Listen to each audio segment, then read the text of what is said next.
2026 അങ്ങനെ കർത്താവിൻ്റെ അനുഗ്രഹത്താൽ ആരംഭിച്ചിരിക്കുന്നു. How was your first day എന്ന് ചോദിക്കുന്നില്ല.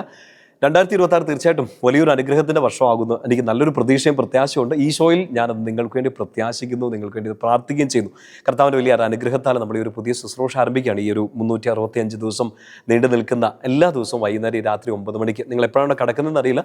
കിടക്കുന്നതിന് മുമ്പ് നമ്മൾ പ്രാർത്ഥിച്ച് കിടക്കുന്നൊരു ശീലമുണ്ട്. അതിൻ്റെ കൂടെ ഇതും കൂടി ഒരു വചനം ഒന്ന് കേട്ട് ഒരു കുഞ്ഞു ചിന്തകളൊക്കെ ഒന്ന് പങ്കുവെച്ച് ഒരു ബ്ലെസ്സിങ് ഒക്കെ സ്വീകരിച്ച് പരസ്പരം പ്രാർത്ഥിച്ച് ഒന്ന് സ്നേഹത്തോടെ കർത്താവിൻ്റെ മടിയിൽ കിടന്നുറങ്ങാനുള്ള ഒരു സുന്ദരമായ ശുശ്രൂഷയാണ്.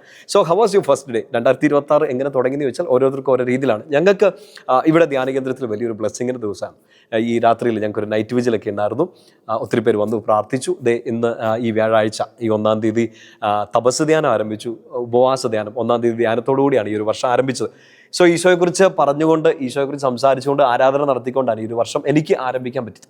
സോ അതൊരു വലിയ ബ്ലെസ്സിങ് ആയിട്ട് തന്നെ കാണുകയാണ്. നിങ്ങൾക്ക് ഇന്നത്തെ ദിവസം അവധി കിട്ടിയിട്ടുണ്ടോ എന്ന് അറിഞ്ഞുകൂടാ. എന്നാലും ഒത്തിരി ജോലി, തിരക്ക്, പഠിത്തം എല്ലാ കാര്യങ്ങളൊക്കെ ഉണ്ടായിരുന്നു. ചിലപ്പം നന്നായിട്ട് അടിച്ചു പൊളിച്ച് ആരംഭിക്കാൻ സാധിച്ചു. ഈശോയ്ക്ക് നന്ദി പറയുക. ഇന്ന് രാത്രിയിൽ നമ്മുടെ ഈ ഫസ്റ്റ് ഹോളി നൈറ്റ് 2026 ആദ്യത്തെ ഈശോയോടൊപ്പമുള്ള ഈ ഒരു സ്നേഹത്തിൻ്റെ രാത്രിയിൽ ഒരു വചനം പങ്കുവെച്ച് നമ്മളൊന്ന് പ്രാർത്ഥിച്ച് ഇന്നത്തെ രാത്രി വിശ്രമിക്കാൻ വേണ്ടി പോവാണ്. ഒത്തിരി പേരുടെ മനസ്സിൽ പെട്ടെന്ന് വന്നിട്ടുള്ള ഒരു വചനമായിരിക്കും എന്ന് എനിക്ക് തോന്നുന്നത്. ഈ രാത്രി കിടന്നുറങ്ങുന്നതിന് മുമ്പ് വായിക്കാൻ പറ്റിയ വചനങ്ങളിലൊന്ന് ആരെങ്കിലുമൊക്കെ ചോദിച്ചാൽ പെട്ടെന്ന് മനസ്സിലേക്ക് വരുന്നത് തീർച്ചയായിട്ടും ഈ സങ്കീർത്തനം 3:5 ആയിരിക്കും.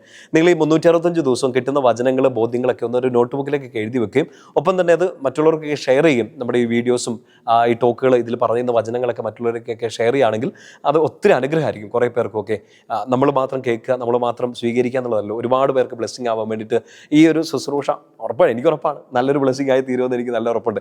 ഈശോ അത് അനുഗ്രഹമാക്കി മാറ്റും. സോ സങ്കീർത്തനം 3:5, Psalm 3:5 വചനം ഇങ്ങനെയാണ്: ഞാൻ ശാന്തമായി കിടന്നുറങ്ങുന്നു, ഉണർന്നെഴുന്നേൽക്കുന്നു, എന്തെന്നാൽ ഞാൻ കർത്താവിൻ്റെ കരങ്ങളിലാണ്. ഈ ഒരു വചനം ഒന്ന് ഇന്ന് രാത്രിയിൽ ഒന്ന് നന്നായിട്ടൊന്ന് പ്രാർത്ഥിച്ചൊന്ന് റിപ്പീറ്റ് ചെയ്ത് ഇത് ആവർത്തിച്ച് പ്രാർത്ഥിച്ചുകൊണ്ട് കിടക്കണം കേട്ടോ. കുരിശ് വരച്ച് പ്രാർത്ഥിച്ച് നിങ്ങൾ വിശ്രമിക്കുമ്പോൾ ഈ വചനം ഇങ്ങനെ മനസ്സിലിങ്ങനെ ഇത് ഓടിക്കൊണ്ടിരിക്കട്ടെ. സങ്കീർത്തനം 3:5 ഞാൻ ശാന്തമായി കിടന്നുറങ്ങുന്നു, ഉണർന്നെഴുന്നേൽക്കുന്നു, എന്തെന്നാൽ ഞാൻ കർത്താവിൻ്റെ കരങ്ങളാണ്. ഞാൻ ശാന്തമായി കിടന്നുറങ്ങുന്നു എന്നൊക്കെ പറയുമ്പോൾ ഓർത്തേക്ക് എല്ലാവർക്കും അത്ര എളുപ്പമൊന്നും അല്ല ഇങ്ങനെ കിടന്നുറങ്ങുന്നത്. ഈ ആദ്യത്തെ രാത്രി 2026 ആദ്യത്തെ രാത്രി തന്നെ ചിലപ്പം ഉള്ള ശാന്തതയൊക്കെ പോയി നിൽക്കുന്ന അവസ്ഥയൊക്കെ ഉണ്ടാവും. ചിലപ്പോൾ ടെൻഷൻ അടിച്ചിട്ടായിരിക്കും ഇന്നും കട്ടിലയിലോട്ട് പോകുന്നത്. പക്ഷേ പീസ്ഫുള്ളി ഇന്ന് ഉറങ്ങണം. എന്തിനാണ്?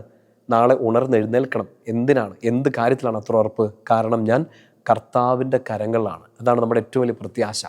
ഇന്ന് ഈശോയുടെ പ്രിയപ്പെട്ട കുഞ്ഞ് ശാന്തമായിട്ട് കിടന്നുറങ്ങണം. നാളെ ശക്തിയോടെ ഉണർന്നെഴുന്നേൽക്കണം. ഒറ്റ ബോധ്യത്തിൽ, ഒറ്റ പവറിൽ, ഒറ്റ കോൺഫിഡൻസിൽ. എന്താണത്? നീ കിടന്നുറങ്ങുന്നത് കർത്താവിൻ്റെ കരങ്ങളിലാണ്. സങ്കീർത്തനം 3:5. സോ ഈ ഒരു വചനം നിങ്ങളെ ഇന്ന് രാത്രിയിൽ ശാന്തമാക്കട്ടെ. നാളെ ഒരു പുതിയ ദിവസം നിങ്ങളെ കൂടുതൽ ശക്തിപ്പെടുത്തട്ടെ എന്ന് പ്രാർത്ഥിക്കുന്നു. ശാന്തമായി കിടന്നുറങ്ങുക, ഉണർന്നെഴുന്നേൽക്കുക. ഉറപ്പായിട്ടും നീ കർത്താവിൻ്റെ കരങ്ങളിലാണ്. ഈ ആദ്യത്തെ രാത്രി ഞാൻ നിങ്ങൾക്ക് ഒരു ബ്ലെസ്സിങ് തരികയാണ്. ഈശോയെ, ഇപ്പോൾ ഈ വചനം കേട്ടവർ, ഈ വചനം ഞങ്ങൾ ആർക്കൊക്കെ അയച്ചു കൊടുക്കുന്നു അവരിലേക്ക് ഇന്ന് രാത്രി എന്തെങ്കിലുമൊക്കെ ടെൻഷനിലൂടെ ഇവർ കടന്നു പോകുന്നുണ്ടെങ്കിൽ അങ്ങയുടെ വചനം ഇവരെ ശക്തിപ്പെടുത്തട്ടെ. അങ്ങയുടെ വചനം ഇവരെ ശാന്തമാക്കട്ടെ. ശാന്തമായി കിടന്നുറങ്ങാൻ, ഉണർവോടെ നാളെ എഴുന്നേൽക്കാൻ, അങ്ങയുടെ കരങ്ങളിലാണെന്ന് ഉറച്ച ബോധ്യത്തിൽ വലിയ ധൈര്യത്തോടെ ജീവിക്കാൻ ഇന്ന് ഈ വചനം കേട്ടവർ ഇതാരിലേക്കൊക്കെ ഞങ്ങൾ എത്തിക്കുന്നു അവർക്കെല്ലാം അങ്ങയുടെ ശക്തിയും അങ്ങയുടെ ഉണർവും അങ്ങയുടെ ആനന്ദവും നൽകണമേ. പിതാവിൻ്റെയും പുത്രൻ്റെയും പരിശുദ്ധാത്മാവിൻ്റെയും നാമത്തിൽ ആമേൻ. ഈശോ മിശിഹായ്ക്ക് സ്തുതിയായിരിക്കട്ടെ.